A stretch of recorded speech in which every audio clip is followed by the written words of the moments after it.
건축을 다시 재건할 수 있는 그러한 권한이 있다라는 것을 알았을 때 용감하게 그 일을 추진하였죠. 에스더라는 여인도 마찬가지입니다. 아하수에로 왕 밑에서 얼마든지 사랑받는 공주, 그렇게 살아갈 수 있었지만 왕후의 자리를 얻은 것이 이때를 위함이 아닌지 누가 알겠느냐 하는 느헤미야의 그런 제언을 듣고 그래, 그 권한을 위해서 내가 이 자리에 올라왔을 수도 있겠구나라는 것을 듣고 규례를 어기고 왕에게 나아가리니 죽으면 죽으리이다 하고 나아갔습니다. 여러분, 우리에게 주어진 이러한 신분, 성경에 보면 이런 사람들이 많이 있습니다. 모세도 그렇고, 요셉도 그렇고, 다니엘도 그렇고. 그 신분을 위한 신분이 아니라 공동체를 섬기기 위한 신분으로 하나님께서 주셨다는 것입니다. 그리고 그 신분이 준 권한, 권리, 이런 것들을 내가 누릴 것으로 여긴 것이 아니라 공동체를 섬기고 회복시키는 일에 희생하고 드리는 그러한 섬김의 자세로 자신을 낮췄다라는 것을 바라볼 때 여러분 우리에게 무슨 권한과 신분을 주셨는지를 오늘 생각해 보시면서 이 신분으로 공동체를 위해 섬길 것들 내게 주어진 하나님의 사명을 찾아보는 여러분들이 되었으면 좋겠습니다. 그리고 두 번째로 예수님을 우리는 더 사랑해야 됩니다. 예수님을 더욱 사랑하는 마음으로 이 공동체를 섬기는 마음을 가져야 되겠습니다. 이 막달 마리아와 요셉의 어머니 마리아가 따라다녔습니다. 그러다가 이제 예수님이 장사 지내는 그 굴 어디에 장사 지내는지를 옆에서 지켜보았죠. 지켜보고 그 굴에 접근할 수 있는 권한이 자기들에게 있는지 없는지 몰라도 어떻게든 섬기고자 하는 마음으로 향품도 미리 준비해뒀습니다.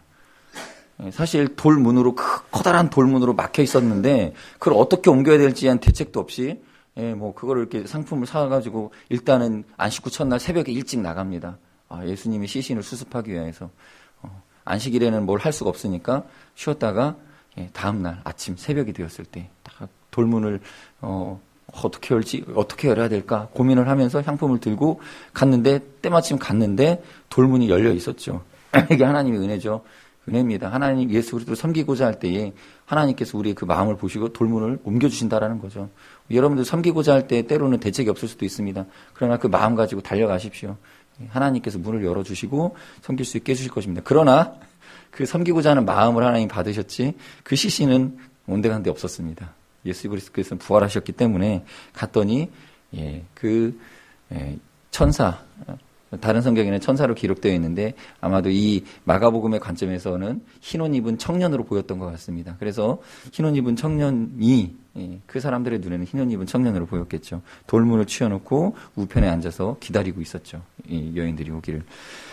이렇게 예수님을 따라다녔던 여인들이 예수 그리스도의 부활을 처음으로 경험하게 되고 여러분들이 성경을 보면 아시겠지만 부활하신 예수님을 처음 만났던 건 베드로도 아니고 요한도 아니고 야고보도 아니고 바로 막달라 마리아였습니다.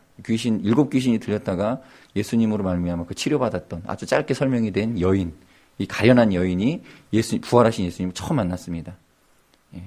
제가 정리한 바로는 예수 그리스도께서 부활하신 후에 제자들에게 나타나시기 전에 잠깐 그 전에 하나님께 먼저 올라갔다가 내려와서 제자들을 만나는 어떤 그러한 과정이 있는데 이 막달라 마리아는 예수님이 부활하신 후에 하나님께 올라가서 어떤 자기의 사명이 끝난 것에 대한 그런 보고 같은 어떤 그런 상황을 하기 전에 만났습니다. 그러니까 정말 큰 영광을 받은 게 막달라 마리아입니다.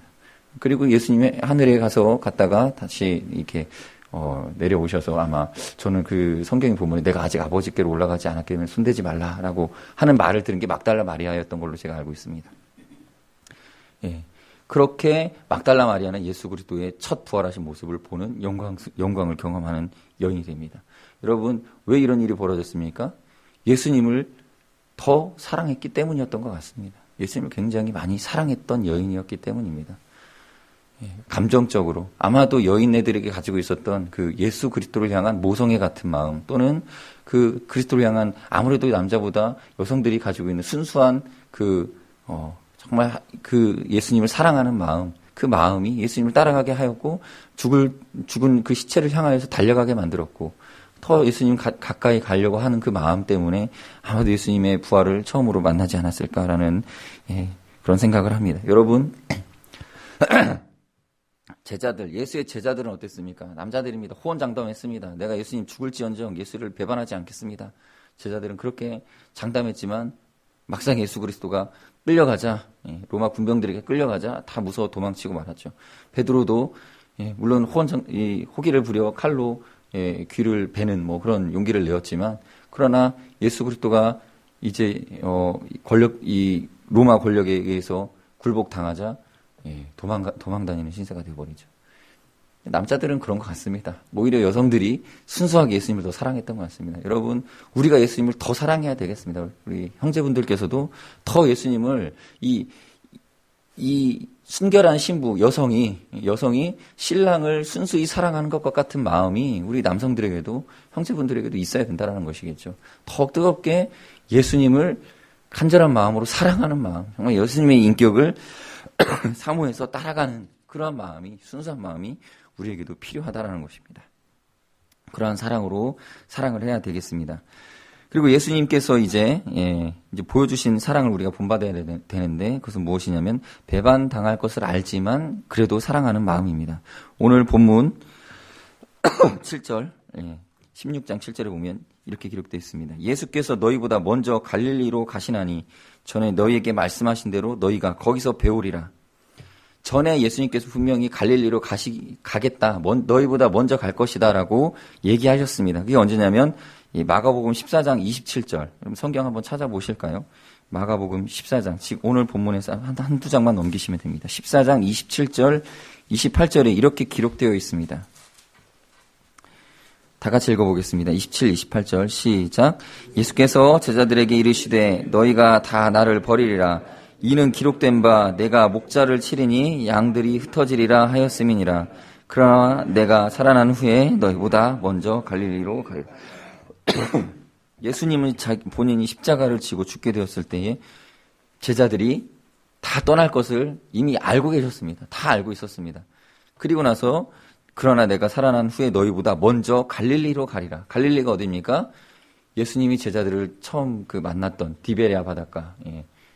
예수님이 처음 제자들을 불렀던 어떤 그런 만남의 장소입니다.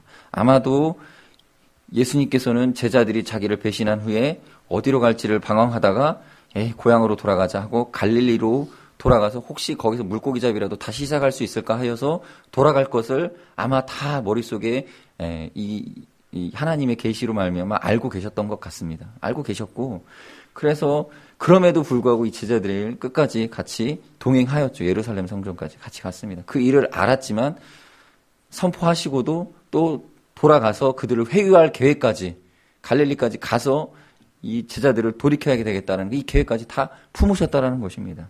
여러분, 우리의 사역이 어떻습니까? 예수님도 사실 이 열매도 보지 못하고 빛도 보지 못하셨던 것 같습니다. 제자들을 3년간 가르쳤는데 그렇게 같이 공생애라고 하지 않습니까? 같이 사는 생애를 3년을 넘게 그렇게 지내셨는데 말미에는 제자들이 다 떠나가고 자신을 배반합니다. 근데 그걸 알면서도 그들을 양육하는 일을 게을리하지 않으시고 그들에게 우리 같이 기도하러 가자. 같이 끝까지 동행하자. 함께 가자. 나의 십자가를 같이 지자. 베드로의 그 배반을 알면서도 베드로의 어떤 그런 호언장담도 들으시고 다 용납해 주시지 않았습니까? 그리고 예수님이 갈릴리로 먼저 가셔서 그곳에서 제자들을 기다리셔 버리는, 이게 예수님의 사역입니다. 우리 사역이 그렇습니다. 열심히 사역하여 뿌리고 그 제자들을 양육해봐야 우리가 거두는 것이 없을 때가 있습니다. 내가 열심히 이 부서를 위해서 기도했는데 임기가 지나면 내려놓아야 되는데 내려놓게 되면 영광이 올 것 같은데 오히려 어떤 오해를 받기도 하고 똑바로 못했다라는 책망을 듣기도 하고 그런 거 아니겠습니까? 예수님도 제자들을 그렇게 키웠지만, 제자들을 그렇게 양육했지만 제자들은 다 배반하지 않습니까? 베드로가 주는 그리스도 살아계신 하나님이십니다. 이 고백 하나 말고는 기쁨, 보람 느낀 게 어디 있겠습니까? 기도하러 가자고 했더니 졸고 있고 서로 권력 다툼하느라고 누가 더 큰 자냐고 싸우기나 하고, 자기 몸에 여인이 누구죠? 나사로의 누이였던 마리아가 향유를 부었는데 옆에서 저거 돈 아깝게 왜 저걸 예수님께 붓느냐는 이런 핀잔이나 듣고 이 제자들에게서 얼마나 실망이 컸겠습니까, 예수님이. 그런데 아무튼 그 12 제자들을 자기 생전에는 형편없는 모습만 보고 가십니다. 맡기시고 가십니다. 뒤에 오실 성령께서 그들을 변화시킬 것을 기대하시고 그냥 가시는 것이죠.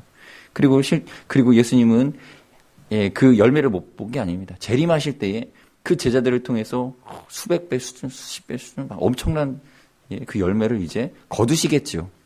우리의 사명도 이와 마찬가지입니다. 우리가 재림할 때까지는 우리의 열매를 거두지 못할 수도 있습니다.